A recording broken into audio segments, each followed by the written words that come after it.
आदिनाथ भगवान का ध्यान करेंगे। आश्वासितांगे चंचितकारे प्रबोधितांगे जन्मोक्ष मार्गे तम आदिनाथं प्रणमामि नित्यं तम आदिनाथं प्रणमामि नित्यं। बोले 1008 आदिनाथ भगवान की, 1008 चिंतामणि पार्श्वनाथ भगवान की, 1008 के महावीर भगवान की, गौमटेश्वर बाहुबली भगवान की। ज्ञान और संयम से जीवन भरा है, कर्मों का काल जिसने हरा है, करते गुरु के चरणों का वंदन, इतनी हमारी यह प्रार्थना है। हम पर सदा तुम कृपा दृष्टि रखना, कोटि स्वरों से मम वंदना है। हम पर सदा तुम कृपा दृष्टि रखना, कोटि स्वरों से मम वंदना है।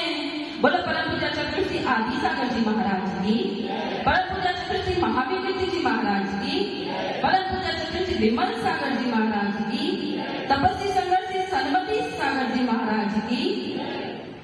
कुंद कुंद सी ज्ञान प्रवृत्ति, वीर सैन्य सी वाणी है, समंत्र भद्र सी तार्किक शक्ति, इनमें बड़ी निराली है। सागर संगम वीर हृदय है, रवि समय ये उपकारी है। ऐसे गुरुवर सुंदर सागर जी को दुख त्रकाल हमारी है, दुख त्रकाल हमारी है। बोलो परम पूज्य चक्रवर्ती सुंदर सागर जी महाराज की। मेरी सांसों में बसी तू, मेरे रग रग में रमी, तू मेरे दिल में है बसी, मेरी सांसों में बसी। गुरु मारे बीते ना एक पल तेरी याद के बिना, बीते ना एक पल तेरी याद के बिना। गुरु मारे, गुरु मारे। बोलो परम पूज्य प्रथम गणेश्वर विजयवती माता जी की, जैन धर्म की। समस्त आचार्य संघ की जय। क्या बात है, सब लोग प्रवचन सुन के बहुत ज्ञानी हो गए, कृतकृत हो गए, संख्या बहुत कम हो गई।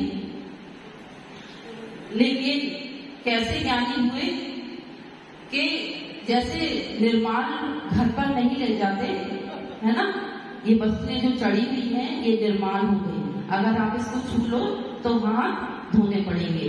ऐसी मंदिर में जो जो भी वस्तुएं हैं सब निर्माण हो जाती हैं। तो प्रवचन भी निर्माण हो गया। जब आप खड़े होते हो तो सब, तो यहाँ का यही छूट जाता है। इसलिए आप कैसे ज्ञानी हो, गज स्नान वाले। जैसे गज स्नान करता ना हाथी, बहुत अच्छे से सरोवर में साफ सुथरा हुआ और वापिस सूंड में कीचड़ डाली और गंदा हो गया। ऐसे ही हम श्रावक हैं। लेकिन भैया अभी तो 1 महीना भी नहीं हुआ, अभी तो 4 महीने बाकी हैं। अभी से ऐसा करोगे तो कैसे काम चलेगा। लेकिन कहते हैं समंतबद्ध आचरण, रत्नगढ़ शास्त्राचार में कहते हैं कि छिद्दिगत विव वट बीजम, पात्रगतम दानमलर्पवति मानम, फल छाया विवम बहुफल विष्टम शरीर वृताम। रत्नगढ़ शास्त्राचार एक वो महान ग्रंथ है जिसमें श्रावकों की चर्या के बारे में बताया गया है। उसमें श्रावक को कैसे समय दृष्टि जीव बनना, फिर धीरे धीरे कैसे प्रतिमाओं को ग्रहण करना, कैसे अपना समाधि ग्रहण करना, यह पूरा विवरण उस ग्रंथ में है। उसी में से एक गाथा है, उसमें कहा है छिद्दी मन, जैसे जमीन में भूमि पर बट का बीज छोटा सा होता है, अगर उसको हमने बो दिया तो समय आने पर, काल आने पर वो बहुत छाया देता है। ऐसे ही समय आने पर हमने उत्तम, मध्यम और जघन्य पात्र को जो दान दिया वो हमारे बहुत पुण्य का अर्जन करेगा। आज हमें जो जैन कुल मिला है, उत्तम कुल मिला है, मनुष्य पर्याय मिली है, धन धान्य से हम परिपूर्ण हैं, अच्छी बुद्धि मिली है हमें, जिनवाणी को रसपान करने का हमारे भाव हो रहे हैं, यह सब उत्तम पात्र दान का ही फल है और यह परंपरा से मोक्ष का भी कारण है। लेकिन और ऋण सार में भी कहा है कि दान और पूजा ये श्रावक के दो कर्तव्य हैं और साधु के दो है ध्यान और स्वाध्याय, दो कर्तव्य हैं। तो सभी लोग दान करते हैं, सभी लोग चौका लगाते हैं। हमारी चर्चा चल रही थी शुद्धि पर, तो आप सभी लोग चौका लगाते हैं, 16 करते हैं और उसमें हमने 4 प्रकार की शुद्धि बताई थी। उसमें कौन कौन सी? द्रव्य शुद्धि, क्षेत्र शुद्धि, काल शुद्धि और भाव शुद्धि। तो द्रव्य शुद्धि हो गई थी, किसी को याद है? उसमें कौन कौन सी द्रव्य शुद्धि थी? जल की शुद्धि, अन्न की शुद्धि, अग्नि की शुद्धि और कर्ता की शुद्धि। तो जल की शुद्धि में मुझे आपसे थोड़ी सी चर्चा करनी थी कि जल की शुद्धि में हम ये भी ध्यान रखें कि अगर आपकी बर्तन वाली है, बर्तन मांजे हैं और वो गीले बर्तन हैं और आपने वो गीले बर्तन अपने चौके में ले आए तो आपका 16 बिगड़ गया। पहले उन बर्तनों को अच्छे से पोंछो, धूप में सुखाओ, अगर धूप नहीं है तो इतनी अच्छी तरह से उनको साफ करो कि उसमें पानी का अंश मात्र भी ना रहे, फिर उन बर्तनों को यूज करना। और नए बर्तन निकालते हो तो उनमें चिट वगैरह लगी रहती है, कोई चिट जिस चीज से चिपकती है वह अशुद्ध पदार्थ है, उसको भी हमें चौके में यूज नहीं करना चाहिए। और तीसरा मोबाइल, तो लोग कहते हैं अरे माता जी मोबाइल में क्या है, मोबाइल में क्या किस चीज का दोष है? अरे वैसे तो मोबाइल आपका परमानेंट शुद्ध है, जैसे टेंट हाउस के गद्दे परमानेंट शुद्ध रहते ना, दरी वगैरह वहां की मरने में भी, जन्म सूतक पातक में यूज होते, शादी विवाह में भी यूज होते, तो ऐसे आपका मोबाइल परमानेंट शुद्ध है नहीं है भैया। क्यों? क्योंकि आप उसको 1 नंबर ले जाने में भी यूज करते, 2 नंबर ले जाने में भी यूज करते, 3 नंबर में भी यूज करते, तो झूठे हाथों से हम उस मोबाइल का यूज करते हैं तो उसको हम पहुंचते हैं क्या, और इसलिए यूज नहीं करना। और जब आपके पास मोबाइल होगा तो आपका चित्त विक्षेप भी होगा, आपका मन भटकेगा। अब फोटो खींच लो, सेल्फी ले लो, तो आपकी सेल्फी में और उसके चक्कर में साधु का अंतराय हो जाता है। आप अच्छे एकाग्र मन होकर फिर आहार में आपका मन नहीं लगता। इसलिए आहार होने के बाद जब माता जी महाराज जी कुल्ला करने लगे लास्ट समय में, तब आप खूब फोटो खींचो, लेकिन शुरू में आपको मोबाइल बिल्कुल भी नहीं छूना है। और फिर हो गई आपकी काल शुद्धि। उस दिन था काल शुद्धि में आपको बताया था कि रात्रि का भोजन बनाऊंगा, रात में नहीं खाना, दिन का बनाऊंगा, रात में नहीं खाना, रात का बनाऊंगा, दिन में नहीं खाना, दिन का बनाऊंगा, दिन में ही भोजन करना।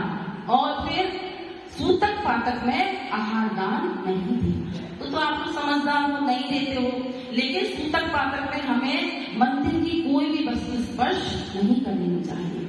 माला है, पुस्तक है, चिटाई है, आना नहीं छोड़ना। जैसे आपके घर में सूतक पातक है, प्रवचन सुनने आना, क्लास में आना, लेकिन आकर दूर बैठ जाना। और जब सूतक पातक है तो हम आहार देखकर इसकी अनुमोदना कर सकते हैं। लेकिन भागड़ में कैसी प्रथा है कि अगर आपके घर में कोई मरण हो गया तो महीनों महीनों मंदिर नहीं आएंगे, पूजा पाठ नहीं करेंगे। पर ऐसा नहीं करना। वह जीव जिसकी मृत्यु हुई है वह तो तुरंत देव पर्याय में यहाँ उसकी मृत्यु हुई, एक समय भी नहीं लगा और उसकी दूसरी जगह पे जन्म हो गया। इस पर्याय का नाश हुआ, जीव तत्व का कभी भी नाश नहीं होता। तो वो तो बढ़िया देव पर्याय में चला गया, अच्छे अच्छे मंदिरों के दर्शन कर रहा है, समूह शरण में जा रहा है, वह तो आपको भूल गया। लेकिन हम उसको दिन रात याद करके अपने अशांता कीर्ति कर्मों का बंद कर रहे हैं। दुखी हो ठीक है, लेकिन धर्म को कभी नहीं छोड़ना। दुख में हमें मन हाथ पे आप माला फेर सकते हो, जो पाठ आपको याद है वो पाठ पढ़ सकते हो, भाव पूजा कर सकते हो, लेकिन दुख शोक बनाकर हम घर में बैठे रहेंगे तो भैया आपको पाप बंद ही होगा। और फिर उसने कहा कि शादी विवाह घर पर हो तब भी आहार दान या चौका नहीं लगाना, क्योंकि उसमें आपको बहुत खुशी में भी काम व्यवस्थित नहीं होते और बहुत दुख में भी आप अच्छे से काम नहीं करोगे। और सूर्य ग्रहण वगैरह पड़े तब भी आहार नहीं बना, क्योंकि सूर्य की किरणों में से अशुद्ध ऊर्जा निकलती है, तो उस समय बना हुआ भोजन भी आहार दान में नहीं देना। फिर आ गई भाव शुद्धि। भाव शुद्धि में क्षमा। दाता के वैसे भी 7 गुण बताए हैं। कौन कौन से? दाता हो ना आप सब लोग, दान देते हो। कौन कौन से 7 गुण?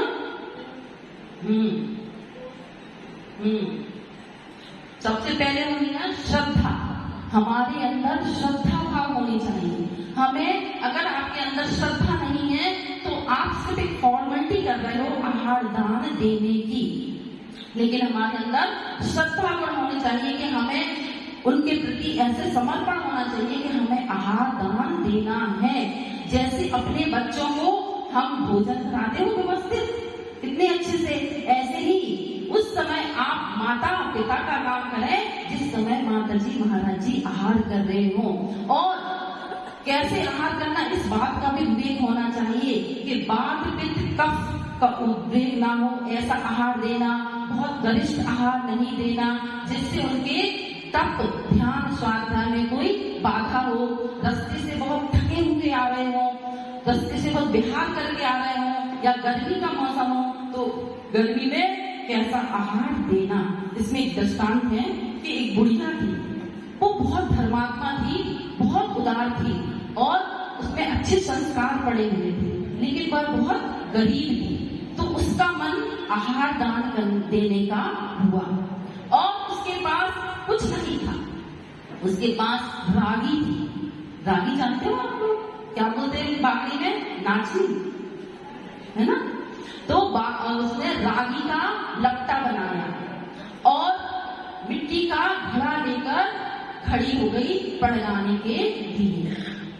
पड़गाना तो हमें रोज ही करना चाहिए। कहते हैं कि भरत चक्रवर्ती थे जब, अगर कोई साधु हो या नहीं हो तो भी 10 बजे समय हमें ऐसे भाव बनाना चाहिए कि संसार में जितने भी त्यागी मिलती हैं सबका अच्छे से निरंतराय आहार हो और पड़गाने के लिए खड़े होना चाहिए। लेकिन अब ये समाज की व्यवस्था हो गई है कि भैया 5 दिन तुम्हारा चौका, 5 दिन इनका चौका, तो बाकी समय अपने सदावास का पालन नहीं करना, क्या करना है ना?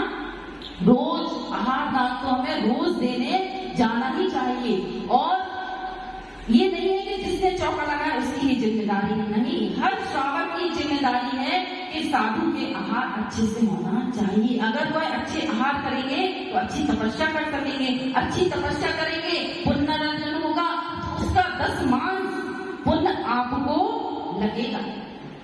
तो वो बुढ़िया भी पड़गाने के लिए खड़ी हुई और एक बहुत उपास जिन मुनि महाराज ने किए थे वो है वहां पर आ गए।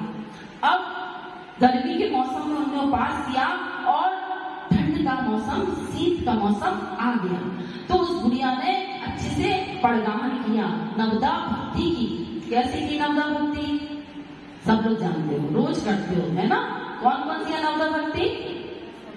पड़गान, हाँ, उच्चासन, पाक प्रक्षालन, मन पूजन, फिर मन शुद्धि, वचन शुद्धि, काय शुद्धि, आहार जल शुद्धि और नमस्कार। ये हो गई आपकी नवदा भक्ति। तो उसने अच्छे से उन मुनि महाराज को पढ़ाया और गरम गरम रागी का लपटा चलाया।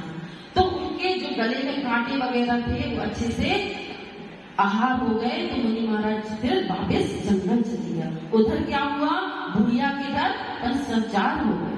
वो बहुत रिद्धिधारी मुनि महाराज थे। पंचाचार कौन से हैं? कौन से हैं? ये सब आज आपका टॉपिक है। हाँ, रत्न दृष्टि, केसर की दृष्टि, मंद सुगंधित हवा, जय जयकार ध्वनि और धुंधली बाजे बजना, ये पंचाचार उस बुढ़िया के घर में हो गए। तो उसी पड़ोस में एक सेठ सेठानी जी भी रहते थे। सेठानी ने देखा कि अरे इस बुढ़िया के घर में क्या हो गया, रत्नों की वृष्टि हो गई। तो वह दौड़ी दौड़ी उस बुढ़िया के घर में गई और उसने उससे पूछा कि माँ, तुमने ऐसा क्या किया कि तुम्हारे घर पंचाचार हो गए?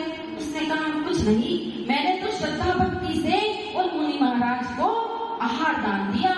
तो उसने पूछा मुनि महाराज को आहार दान में क्या दिया? तो उसने कहा मैंने तो गरीब हूँ, रागी का लट्टा और गर्म पानी ही चलाया। जैसे आप लोग भी पूछते हो ना, माता जी को क्या क्या चलता है, आचार्य जी को क्या क्या चलता है, तो फिर वो रूटीन बन जाएगी सब चौकों में। लौकी की सब्जी, केला की सब्जी, पनीर की सब्जी, है ना। तो उसने भी पूछा, तो उस सेठानी ने कहा अच्छा ठीक है, अब मैं चौका लगाऊंगी, मैं भी मुनि महाराज को आहार दूंगी। और अब क्या हो गया, सर्दी के मौसम में उन मुनि महाराज ने 4 महीने का उपवास किया। उसके बाद फिर वो आहार चर्या के लिए निकले।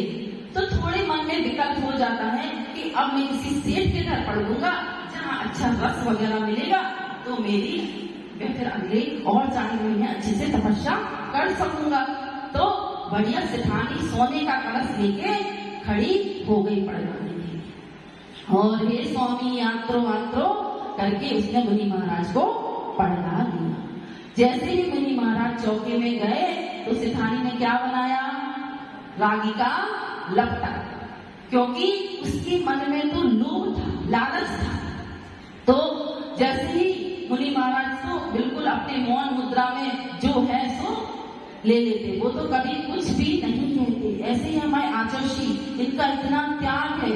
अभी सिर्फ एक अन्न, सिर्फ 2 अन्न का नियम है, लेकिन एक ही अन्न ले रहे हैं। मीठे का आजीवन त्याग है, सिर्फ ड्राई फ्रूट्स का त्याग है, सब चीज का लिमिट है। और भोजन में हम लोग तो फिर भी इशारा कर देते क्योंकि बिना नमक का, लेकिन आचार्य जी को तो जैसा रूखा सूखा जैसा भी भोजन दे दो वो कभी कोई इशारा नहीं करते। तो वो मुनि महाराज ने भी बिल्कुल कोई इशारा नहीं किया और चुपचाप से वो रागी का लपटा ले लिया। इधर पे क्या हुआ, जैसे ही वो मुनि महाराज जंगल की ओर गए और उनकी समाधि हो गई। क्योंकि अगर प्रकृति के विरुद्ध आहार दिया जाता है तो वो अनुकूल नहीं होता, तो ऐसा हो जाता है। और इधर क्या हुआ, उस सेठानी के घर में अंगारे की बरसात हुआ। तो कहते हैं कि हमें मन में लोभ लालच करके आहार नहीं देना चाहिए। तभी तो दाता के 7 गुणों में शक्ति भी दी है। जैसे आपकी शक्ति भक्ति हो उस प्रकार से आहार देना चाहिए। देखा देखी में आहार नहीं देना चाहिए कि उसने 8-10 आइटम बनाए तो मैं 10-50 बनाऊंगी। नहीं, जैसी आपकी शक्ति है, जैसा शुद्ध आपके पास है, वैसा ही दान करना चाहिए। और दूसरे तुष्टि, फिर तीसरा है विवेक। विवेक भी इसके अंदर आ गया।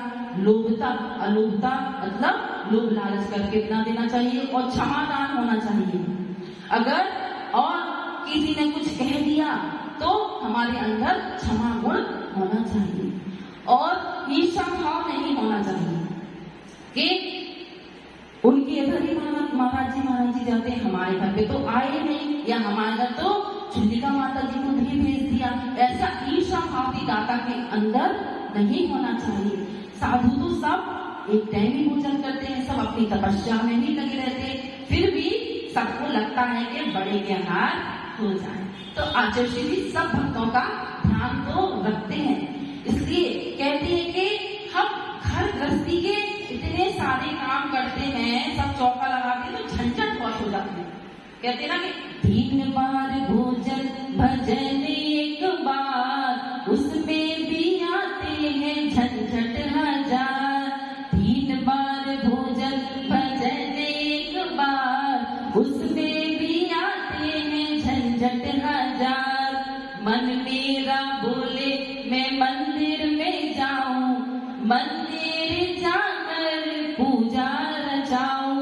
सोचते बंद हो गए द्वार, उसमें भी आते हैं झंझट हजार। आप लोग सोचते ना कि चले जाएंगे, पहले ये काम निपटा ले, घर का झाड़ू पोछा कर ले, ये काम कर ले, ये काम कर ले, लेकिन ऐसा सोचते सोचते कितनी बार मंदिर बंद हो जाता है। पर हमें सबसे पहले उठकर भगवान के दर्शन करना चाहिए, मंदिर जाना चाहिए, फिर काम पूजा करना चाहिए। फिर कहते हैं मन मेरा बोले मैं तीर्थ को जाऊं, तीर्थ जाकर पुण्य कमाऊं। उस सोचते पड़ गए बीमार, उसमें भी आते हैं झंझट हजार। 3 बार भोजन भजन एक बार, उसमें भी आते हैं झंझट हजार। फिर क्या मन बोला आपका? मन मेरा बोले मैं चौका लगाऊं, चौका लगा कर आहार कराऊं। सोचते हो गया हार, उसमें भी आते हैं झंझट हजार। 3 बार भोजन भजन एक बार, उसमें भी आते हैं झंझट हजार। मन मेरा बोले मैं प्रवचन में जाऊं, प्रवचन जाकर ज्ञान बढ़ाऊं। सोचते हो ना कि कुछ तो ज्ञान की प्राप्ति हो, लेकिन जो लोग नहीं आए वो सब ज्ञानी जीव घर में ही बैठे हैं। सोचते हो गए बिहार, उसमें भी आते हैं झंझट हजार। 3 बार भोजन भजन एक बार, उसमें भी आते हैं झंझट हजार। मन मेरा बोले मैं दीक्षा लेने का मन होता है, बहुत होता मानस। काश आप हमें पहले मिल जाती तो हम सब शादी ही नहीं करते, है ना। मन मेरा बोले मैं दीक्षा धारूं, दीक्षा लेकर मोक्ष को जाऊं। सोचते बच्चे हुए 4, सोचते बच्चे हुए 4, उसमें भी आते हैं झंझट हजार। फिर बच्चे हो गए तो क्या हुआ? एक मकड़ी का जाला, वो अगली बार सुनाएंगे आप लोगों को। एक मकड़ी का जाला बन गया और उसमें आप फंस गए। भैया सोचना नहीं है, कुछ करना भी है। और कब सोचना है? बुरे कार्यों के लिए सोचना है और अच्छे कार्यों के लिए आज ही कर देना है। बोलो परम पूज्य आचार्य श्री सुंदर सागर जी महाराज की।